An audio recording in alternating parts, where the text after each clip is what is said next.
hujah yang mulia, gema takbir memecah sunyinya jiwa.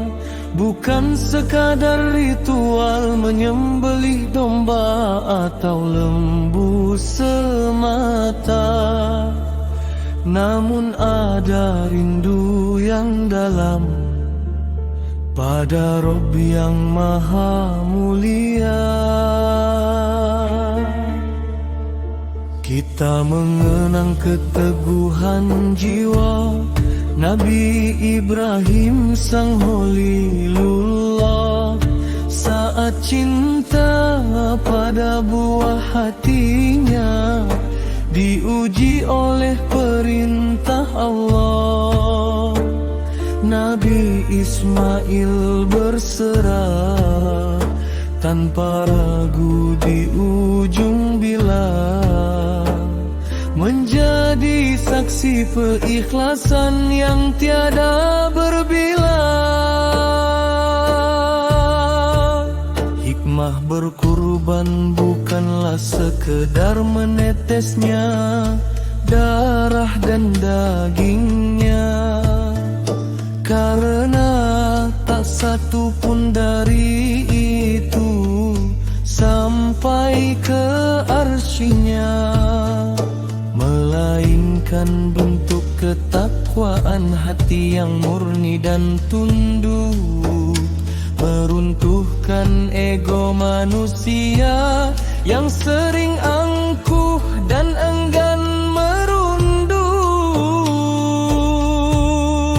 Setiap tetesan darah yang mengalir ke bumi menjadi saksi penggugur dosa yang tersembunyi, menyembelih sifat hewani di dalam dada. Keserakahan, keakuan dan cinta dunia yang fana. Ada senyum kaum duafa yang ikut mereka saat sebungkus daging membawa sejuta berkah, merajut jembatan kasih, mengikis jurang pemisah, bahwa di hadapan Allah kita sama dalam ukhuwah.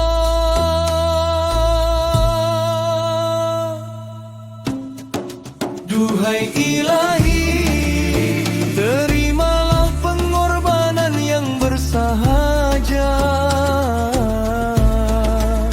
Jadikan hewan kurban ini saksi keselamatan di hari akhirat sana, sebagai bukti cinta, syukur dan penghambaan yang nyata menuju ridho-Mu yang kekal sepanjang masa. Duhai Rabbku, inilah bukti cinta yang diuji, melepas ketamakan pada harta yang digenggam jemari, sebab hakikat rizki bukanlah apa yang kita simpan, melainkan apa yang ikhlas kita kurbankan. Lihatlah senyum mengembang dari saudara kita, menikmati berkah yang merata di hari bahagia. Ada ukhuwah yang kian erat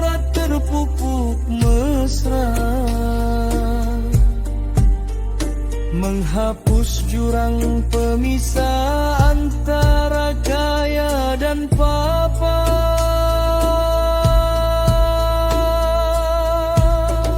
Duhai Ilahi, terimalah pengorbanan yang bersahaja.